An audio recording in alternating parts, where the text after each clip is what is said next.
ಶಂಕುಸ್ಥಾಪನೆಗೋಸ್ಕರ 350ಕ್ಕೂ ಹೆಚ್ಚು ಮರಗಳನ್ನು ಕಡಿದಿದ್ದಾರೆ.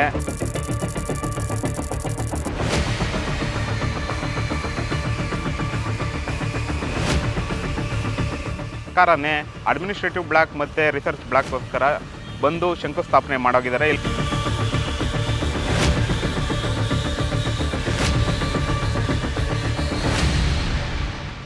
ಬೆಂಗಳೂರು ವಿಶ್ವವಿದ್ಯಾಲಯದ ಆವರಣದಲ್ಲಿ ಮರಗಳ ಹನನ ಆಗ್ತಿರೋದನ್ನು ನೋಡಿರ್ಬೋದು ನೀವು.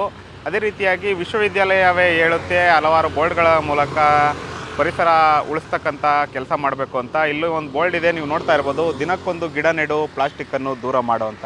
ಆದರೆ ವಿಪರ್ಯಾಸ ಏನಂದರೆ ಈ ಬೋರ್ಡಿಂದ ಕೆಲವೇ ಸ್ವಲ್ಪ ದೂರದಲ್ಲಿ ನೀವು ಕಾಣಿಸ್ತಾ ಇರ್ಬೋದು, ನಿಮಗೆ ಇಲ್ಲೇ ಅಕಾಡೆಮಿಕ್ ಬ್ಲಾಕ್ ಇರ್ಬೋದು ಅಥವಾ ರಿಸರ್ಚ್ ಬ್ಲಾಕ್ ಇರ್ಬೋದು, PM ಉಷಾ ಯೋಜನೆ ಅಡಿಯಲ್ಲಿ ನಿರ್ಮಾಣ ಆಗ್ತಾ ಇರತಕ್ಕಂಥ ಕಟ್ಟಡಕ್ಕೆ ಉಪಮುಖ್ಯಮಂತ್ರಿಯಾದ DK ಶಿವಕುಮಾರ್ ಅವರೇ ಬಂದು ಶಂಕುಸ್ಥಾಪನೆ ಮಾಡೋಗಿದ್ದಾರೆ. ಆದರೆ ಈ ಒಂದು ಶಂಕುಸ್ಥಾಪನೆಗೋಸ್ಕರ 350ಕ್ಕೂ ಹೆಚ್ಚು ಮರಗಳನ್ನು ಕಡಿದಿದ್ದಾರೆ. ಹೈಕೋರ್ಟ್ ಚಾಟಿ ಬೀಸಿದ್ರು ಕೂಡ ಅದನ್ನು ಲೆಕ್ಕಕ್ಕೆ ತಗೊಳ್ಳದೆ ಕಾಮಗಾರಿಗಳನ್ನ ಮುಂದುವರಿಸ್ತಾ ಇದ್ದಾರೆ. ಜ್ಞಾನ ಭಾರತಿ ಕ್ಯಾಂಪಸನ್ನು ಉಳಿಸಬೇಕು ಅಂತ ಹಲವಾರು ಹೋರಾಟಗಳು ಕೂಡ ನಡೀತಾ ಇದ್ದಾವೆ. ಇದ್ರ ಕುರಿತಾಗಿ ವಿದ್ಯಾರ್ಥಿಗಳು ಮತ್ತು ಸಾರ್ವಜನಿಕರು ಏನು ಹೇಳ್ತಾರೆ ಕೇಳೋಣ ಬನ್ನಿ. ಹಸಿರುಟ್ಟ ಕಾಡು, ಹಕ್ಕಿಗಳ ಚಿಲಿಪಿಲಿಯಿಂದ ಸಹ್ಯಾದ್ರಿಯ ಪರಿಸರ ನೆನಪಿಸುವ ಸ್ಥಳ ಬೆಂಗಳೂರು ವಿಶ್ವವಿದ್ಯಾನಿಲಯದ ಜ್ಞಾನ ಭಾರತಿ ಆವರಣ. ಬೆಂಗಳೂರಿನ ಶ್ವಾಸತಾಣ ಎಂದೇ ಕರೆಯಲಾಗುವ ಈ ಕ್ಯಾಂಪಸ್ನಲ್ಲಿ ಅಭಿವೃದ್ಧಿ ಹೆಸರಿನಲ್ಲಿ ಮರಗಳ ಹನನ ಆತಂಕ ಮೂಡಿಸಿದೆ. ಬೆಂಗಳೂರಿನಲ್ಲಿ ನೈಜ ಕಾಡು ಉಳಿದುಕೊಂಡಿರುವುದೇ ಬೆಂಗಳೂರು ವಿಶ್ವವಿದ್ಯಾನಿಲಯದ ವ್ಯಾಪ್ತಿಯಲ್ಲಿ.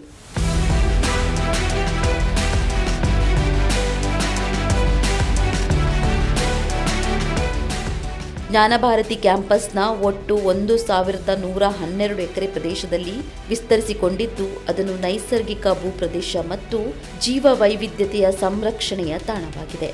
1112 ಎಕರೆಗಳಲ್ಲಿ ಹರಡಿರುವ ಈ ಕ್ಯಾಂಪಸ್ ದಟ್ಟ ಕಾಡು, ಚೌಗು ಪ್ರದೇಶಗಳು, ನವಿಲುಗಳು, ಹಾವುಗಳು, ಕಾಡು ಬೆಕ್ಕುಗಳು ಮತ್ತು 16ಕ್ಕೂ ಹೆಚ್ಚು ಜಾತಿಯ ವನ್ಯಜೀವಿಗಳನ್ನು ಆಶ್ರಯಿಸುವ ಜೈವಿಕ ಉದ್ಯಾನವನಕ್ಕೆ ನೆಲೆಯಾಗಿದೆ. ಅಪರೂಪಕ್ಕೊಮ್ಮೆ ಚಿರತೆಗಳು ಕಂಡುಬರುತ್ತವೆ ಎಂದು ಸ್ಥಳೀಯರು ತಿಳಿಸಿದ್ದಾರೆ. ಕೇಂದ್ರ ಸರ್ಕಾರದ PM ಉಷಾ ಯೋಜನೆಯಡಿಯಲ್ಲಿ ಒದಗಿಸಿರುವ 100 ಕೋಟಿ ರು ಅನುದಾನದಲ್ಲಿ 60 ಕೋಟಿ ರು ವೆಚ್ಚದ ಕಟ್ಟಡಗಳ ನಿರ್ಮಾಣಕ್ಕೆ ನಿರ್ಧರಿಸಲಾಗಿದೆ.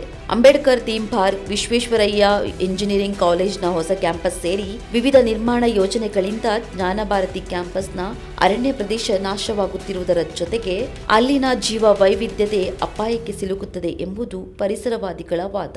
ಮರಗಳ ನೋಡಿದ್ರೆ ಆಗದೇ ಇಲ್ಲ ರೀತಿ ಸರ್ಕಾರ ಬಿಂಬಿಸ್ತಾ ಇದೆ. ಯಾಕೆ ಈ ಮಾತು ಹೇಳ್ತಾ ಇದ್ದೀನಿ ಅಂದರೆ, ನೋಡಿ, PM ಉಷಾ ಯೋಜನೆಗೆ 138 ಮರಗಳನ್ನ ಕಟ್ ಮಾಡಿದ್ದಾರೆ.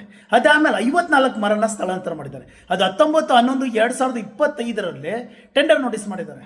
ಆಯಿತಾ? ಅದಾದಮೇಲೆ 2 ದಿವಸಕ್ಕೆ ಕೋರ್ಟಲ್ಲಿ ಹೇಳ್ತಾರೆ ನಾವು ಮುಂಚೆನೇ ಕಟ್ ಮಾಡಿದ್ದೀವಿ. ಇದು ಯಾವುದು ಸತ್ಯವೋ ಯಾವುದು ಸುಲಭ ಅಂತಲೇ ಬಲ್ಲ.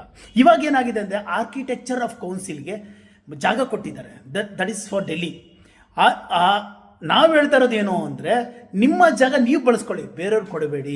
ಆವಾಗ ಗಿಡ ಮರಗಳನ್ನು ಉಳಿಸ್ಕೊಬೋದು ಅಂತ. ಇವಾಗ ನೋಡಿದೆ ಆರ್ಕಿಟೆಕ್ಚರ್ ಆಫ್ ಕೌನ್ಸಿಲ್ ಕೊಟ್ಟಿದ್ದಾರೆ. ಅದರಿಂದ 350 ಮರ ಕಡಿತಾರೆ. ಅದು ಆಲ್ರೆಡಿ ಟೆಂಡರ್ನ ಪೇಪರಲ್ಲಿ ಬಂದಿದೆ.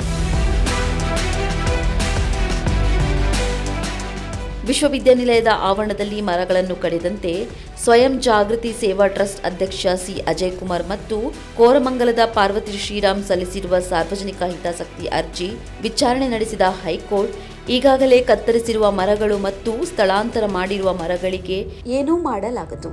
ಆದರೆ ಸದ್ಯಕ್ಕೆ ಹೊಸದಾಗಿ ಯಾವುದೇ ಮರಗಳನ್ನು ಕತ್ತರಿಸಬಾರದು ಎಂದು ಬೆಂಗಳೂರು ವಿಶ್ವವಿದ್ಯಾನಿಲಯ, ಗ್ರೇಟರ್ ಬೆಂಗಳೂರು ಪ್ರಾಧಿಕಾರ, ರಾಜ್ಯ ಸರ್ಕಾರ ಹಾಗೂ NLSUI ಸೇರಿ ಎಲ್ಲ 40 ಪ್ರತಿವಾದಿಗಳಿಗೆ ನೋಟಿಸ್ ಜಾರಿ ಮಾಡಿದೆ. ಪ್ರಕರಣದ ವಿಚಾರಣೆಯನ್ನು ಡಿಸೆಂಬರ್ 9ಕ್ಕೆ ಮುಂದೂಡಿದೆ. ವಿಶ್ವವಿದ್ಯಾನಿಲಯದ ಬಯೋಪಾರ್ಕ್ನಲ್ಲಿ ಔಷಧೀಯ ಸಸ್ಯಗಳು, ಬಿದಿರು, ಅಶೋಕ, ಬೇವು, ನೇರಳೆಹಣ್ಣು ಸೇರಿದಂತೆ ವಿವಿಧ ಬಗೆಯ ಮರಗಳಿವೆ. ಇದು ನಗರದಲ್ಲಿ ಉಳಿದಿರುವ ಕೊನೆಯ ಹಸಿರು ಪ್ರದೇಶವಾಗಿದೆ. ಸಸ್ಯ ಮತ್ತು ಪ್ರಾಣಿ ಸಂಕುಲ, ನೈಸರ್ಗಿಕ ಜಲಮೂಲಗಳನ್ನು ಹೊಂದಿದ್ದು 4 ಚೆಕ್ ಡ್ಯಾಂಗಳನ್ನು ನಿರ್ಮಿಸಲಾಗಿದೆ. ಆದರೆ ವಿವಿಧ ನಿರ್ಮಾಣ ಯೋಜನೆಗಳ ಹಿನ್ನೆಲೆಯಲ್ಲಿ ಕ್ಯಾಂಪಸ್ನ ಅರಣ್ಯ ಪ್ರದೇಶ ಅಪಾಯದಲ್ಲಿದೆ. ಇನ್ನು ಹಲವು ಯೋಜನೆಗಳಿಗೆ 100 ಮರಗಳನ್ನು ಕಡಿಯುವ ಪ್ರಸ್ತಾವನೆಯೂ ಇದೆ. ಆದ್ದರಿಂದ ಯಾವುದೇ ಯೋಜನೆಗಳಿಗೆ ಭೂಮಿ ನೀಡದಂತೆ ನಿರ್ಬಂಧಿಸಬೇಕು ಎಂಬುದು ಸಾರ್ವಜನಿಕರ ಆಗ್ರಹ. ಅಭಿವೃದ್ಧಿ ಕಾರ್ಯಗಳನ್ನು ನಿಲ್ಲಿಸಲು ಸಾಧ್ಯವಿಲ್ಲ. ಆದರೆ ಅಭಿವೃದ್ಧಿ ಜೊತೆಗೆ ಅರಣ್ಯವನ್ನು ಉಳಿಸಿಕೊಳ್ಳುವುದು ನಮ್ಮೆಲ್ಲರ ಜವಾಬ್ದಾರಿ. ಮರಗಳನ್ನು ಕಡಿಯಲೇಬೇಕಾದ ಪರಿಸ್ಥಿತಿ ಬಂದರೆ 1 ಮರಕ್ಕೆ 10 ಸಸಿಗಳನ್ನು ನೆಡಬೇಕು. ನೈಸರ್ಗಿಕ ಕಾಡು ಉಳಿಸಿಕೊಳ್ಳಬೇಕು ಎಂಬುದು ವಿದ್ಯಾರ್ಥಿಗಳ ಒತ್ತಾಯವಾಗಿದೆ. ಹೌದು ಸರ್, ಇವಾಗ ನಮ್ಮ ನಮ್ಮ ಟ್ರೀಸ್ನ ಮತ್ತು ನಮ್ಮ ಮರಗಳನ್ನ ನಾವೇ ಕಾಪಾಡಬೇಕು. ಮುಂದಿನ ಪೀಳಿ ಏನಿದೆಯೋ ಅದು ನಮ್ಮ ಮರಗಳಿಂದನೇ ನಮಗೆ ಯೂಸ್ ಆಗೋದು. ಆಕ್ಸಿಜನ್ನು ಮತ್ತು ಕಾರ್ಬನ್ ಡೈಆಕ್ಸೈಡ್ ಅದೆಲ್ಲ ಇದ್ರೇ ನಮಗೆ ಬದುಕೋಕ್ಕಾಗೋದು. ಇವಾಗಲೇ ಎಷ್ಟೊಂದು ಪ್ರಾಬ್ಲಮ್ಸ್ಗಳು ನಡೀತಿದೆ ಬೇರೆ ಸ್ಟೇಟಲ್ಲಿ. ಡೆಲ್ಲಿಯಲ್ಲೆಲ್ಲ ನೋಡಿದ್ರೆ ಮರಗಳಿಲ್ಲ ಅಂದರೆ ತುಂಬ ಫಾಗ್ ಎಲ್ಲ ಏರಿಯಾಸ್ ಆಗ್ತಿದೆ ಮತ್ತು ಬ್ರೀದಿಂಗ್ ಪ್ರಾಬ್ಲಮ್ ಎಲ್ಲ ಆಗ್ತಿದೆ. ಇಲ್ಲೂ ಆ ಥರ ಆಗ್ತಾಯಿದ್ರೆ ನಮ್ಮ ಬೆಂಗಳೂರು ಕೆಟ್ಟೋಗುತ್ತೆ. ನಮ್ಮ ಗಾರ್ಡನ್ ಸಿಟಿ ಅನ್ನೋ ಹೆಸರು ಹೋಗ್ಬಿಡುತ್ತೆ ನಮ್ಮ ಬೆಂಗಳೂರಿಗೆ. ಮರಗಳನ್ನ ಕಡಿಯೋದಂದರೆ ಪರಿಸರಕ್ಕೆ ನಾಶನೇ. ಬಟ್ ಕನ್ಸ್ಟ್ರಕ್ಷನ್ ಅಂದರೆ ಅದು ಅಭಿವೃದ್ಧಿನೇ.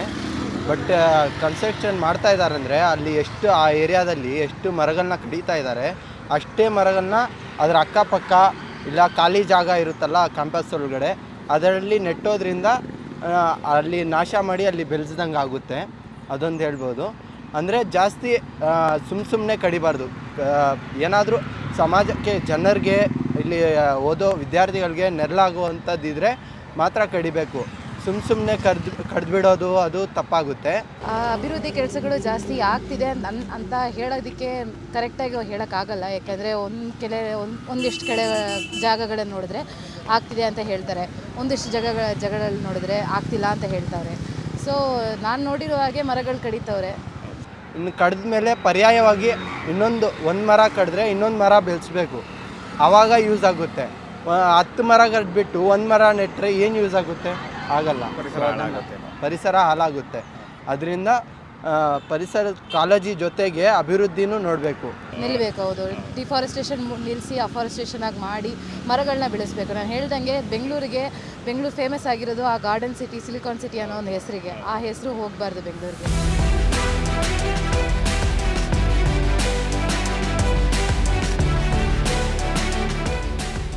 ಬೆಂಗಳೂರು ವಿಶ್ವವಿದ್ಯಾಲಯದ ಆವರಣದಲ್ಲಿ PM ಉಷಾ ಯೋಜನೆ, ಅಂಬೇಡ್ಕರ್ ಥೀಮ್ ಪಾರ್ಕ್ ಸೇರಿದಂತೆ ಹಲವಾರು ಅಭಿವೃದ್ಧಿ ಕಾರ್ಯಗಳಿಗೆ 100 ಮರಗಳನ್ನು ಹನನ ಮಾಡಬೇಕು ಅಂತ ಹೊರಟಿರೋ ಬೆಂಗಳೂರು ವಿಶ್ವವಿದ್ಯಾಲಯದ ಆಡಳಿತ ಮಂಡಳಿ ವಿರುದ್ಧ ವಿದ್ಯಾರ್ಥಿಗಳು ಹಾಗೂ ಪರಿಸರವಾದಿಗಳು ತಿರುಗಿಬಿದ್ದಿದ್ದಾರೆ. ಪರಿಸರವಾದಿಗಳು ಹಾಗೂ ವಿದ್ಯಾರ್ಥಿಗಳ ಹೇಳಿಕೆ ಪ್ರಕಾರ ಮರಗಳನ್ನು ಹನನ ಮಾಡೋದೊಂದೇ ಕೆಲಸವಲ್ಲ, ಅದರ ಬದಲಾಗಿ ವಿಶ್ವವಿದ್ಯಾಲಯದಲ್ಲಿ ಈಗಾಗಲೇ ನಿಷ್ಕ್ರಿಯಗೊಂಡಿರ್ತಕ್ಕಂಥ ಹಲವಾರು ವಿಭಾಗಗಳು ಇದ್ದಾವೆ, ಹಲವಾರು ಕಟ್ಟಡಗಳಿದ್ದಾವೆ. ಆ ಕಟ್ಟಡಗಳಲ್ಲಿ ಹೊಸ ವಿಭಾಗಗಳನ್ನ ಸೃಷ್ಟಿ ಮಾಡ್ಬೋದು ಅಥವಾ ಆ ಕಟ್ಟಡಗಳ ಮೇಲ್ಭಾಗದಲ್ಲಿ ಬಹುಮಹಡಿ ಕಟ್ಟಡಗಳನ್ನು ಕಟ್ಟಿ ಹೊಸ ವಿಭಾಗಗಳಿಗೆ ಅವಕಾಶ ಕೊಡ್ಬೋದು ಅನ್ನೋದು ವಿದ್ಯಾರ್ಥಿಗಳ ಮಾತಾಗಿತ್ತು. ಕ್ಯಾಮ್ರಾ ಪರ್ಸನ್ ಪ್ರದೀಪ್ ಜೊತೆ Niranjan K, the federal Karnataka, Bengaluru.